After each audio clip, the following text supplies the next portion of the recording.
எம்ஜிஆர் படத்தை பயன்படுத்துவதற்கு விஜய்க்கு அருகதை இல்லை. விஜய் தலைமையில் 3வது அணி அமைத்தால் ஒரு தொகுதியில் கூட வெற்றி பெறாது என அதிமுக முன்னாள் அமைச்சர் KT ராஜேந்திர பாலாஜி கடும் விமர்சனம்.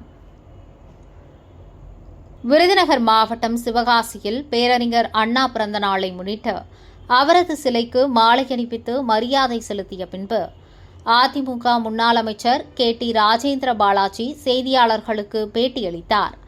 அப்போது பேசிய அவர், புரட்சித் தலைவர் எம்ஜிஆர், புரட்சித் தலைவி அம்மா அவர்களின் மறைவிற்கு பின்பு கழக பொதுச் செயலாளர் எடப்பாடி பழனிசாமி அவர்கள் அதிமுக என்னும் தேரை ஜெயின் சார்ஜ் கோட்டை நோக்கி இழுத்து வருகிறார். புரட்சித் தலைவர் எம்ஜிஆர் உருவாக்கிய இயக்கம் அதிமுக. எம்ஜிஆரின் படத்தை பயன்படுத்தக்கூடிய அருகதை உள்ள கட்சி அதிமுக மட்டும்தான். புதிதாக வரக்கூடிய கட்சிகள் எம்ஜிஆர் படத்தை போட்டுக்கொண்டு அவர் செல்வாக்கை திருட பார்க்கிறார்கள். விஜய்க்கு கூடும் கூட்டம் ரசிகர்கள் கூட்டம், வாக்காக மாற வாய்ப்பே இல்லை.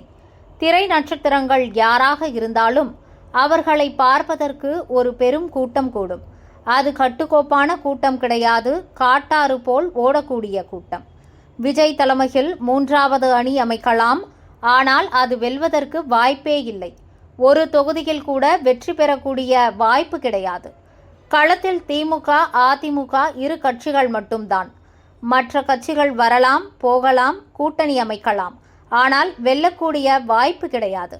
எடப்பாடி பழனிசாமியை ஏற்றுக்கொண்டு ஒரு அணி உருவாகி உள்ளது. அந்த அணிதான் தேர்தலில் வெற்றி பெறும். அதிமுகவில் யாரை சேர்க்க வேண்டும், யாரை சேர்க்கக்கூடாது என்பதெல்லாம் எடப்பாடி பழனிசாமி தான் முடிவெடுப்பார் என கூறினார். புரட்சித்தலைவர் எம்ஜிஆர் வந்த உடனே அரசியலுக்கு வந்து திடீரென்று அரசியலுக்கு வந்து 2 மாதத்தில் கட்சி தொடங்கி 3 மாதத்தில் மீட்டிங் நடத்தலை.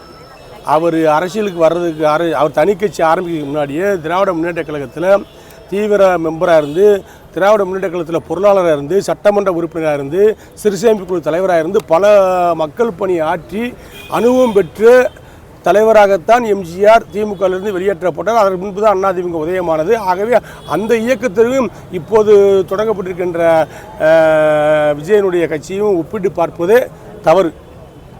ரசிகர் கூட்டமாக தான் இருக்கும், உறுதியாக ரசிகர் கூட்டம் தான்.